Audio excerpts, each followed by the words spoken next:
Dengar baik-baik ibu-ibu, kakak-kakak, ayah-ayah, abang-abang, adik, dengar perkara yang saya nak sampaikan ni. Takut ada di kalangan kita yang ada tanda-tanda ini. Baik, tanda-tanda sihir ialah, yang pertama, orang perempuan, orang lelaki, yang pertama sekali, dia akan gelisah, dia akan kepanasan, dia akan sakit selepas waktu asar. Sebelum waktu asar tak ada sakit kepala. Bila tergelincir waktu asar, dia sering kali sakit kepala.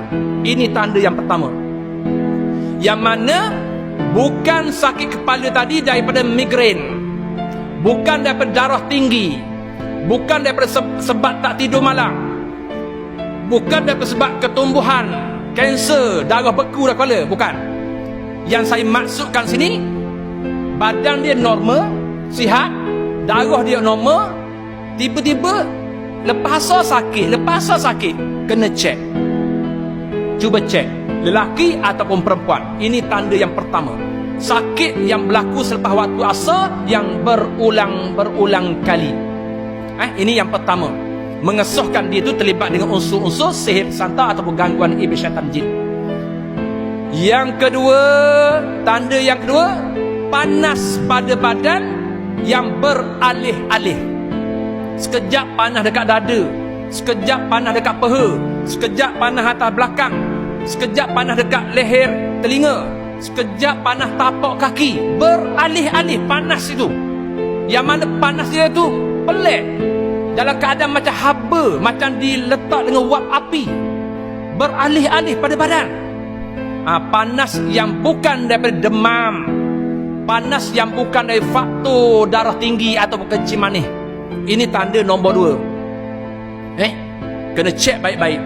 Yang ketiga, tanda yang sering berlaku di akhir zaman ini, yang mana dia terlibat, orang perempuan sering kali mimpi tempat kotor, mimpi najis, mimpi diancam dengan senjata tajam, pisau, tombak, lembing dan sebagainya.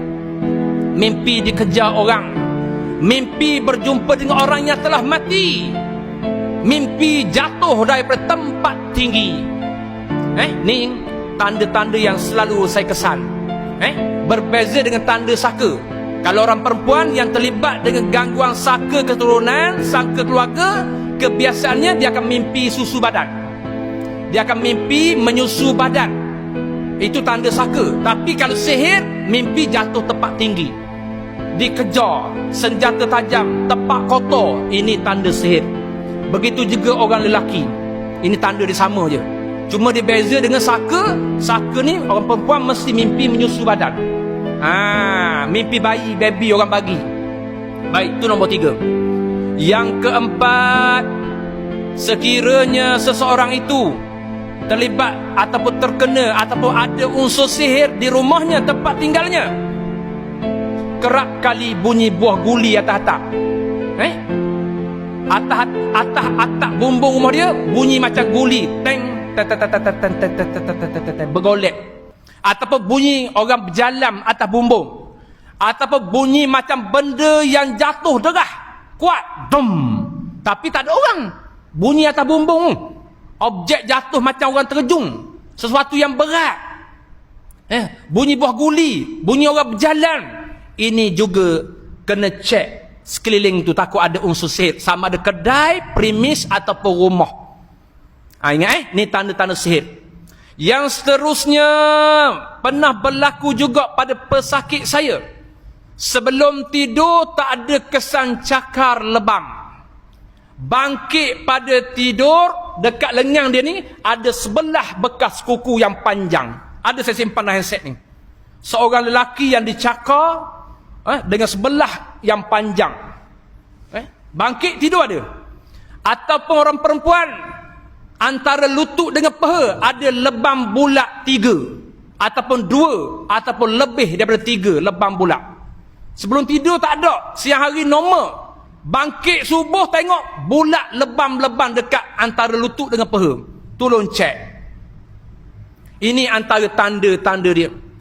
Yang seterusnya, tanda-tanda yang saya jumpa berdasarkan pengalaman saya 23 tahun dalam dunia rawatan, berlaku pada diri kita ataupun isteri kita yang mana tanpa kita boleh kawal. Duduk di luar kedai kopi, kita molek, kita happy, suka, gembira. Balik rumah tengok bini terus barang. Tengok isteri kita terus rasa nak marah. Tengok isteri kita habis panas telinga, muka, dada, jadi seolah-olah hilang kawalan. Ini juga kena berhati-hati.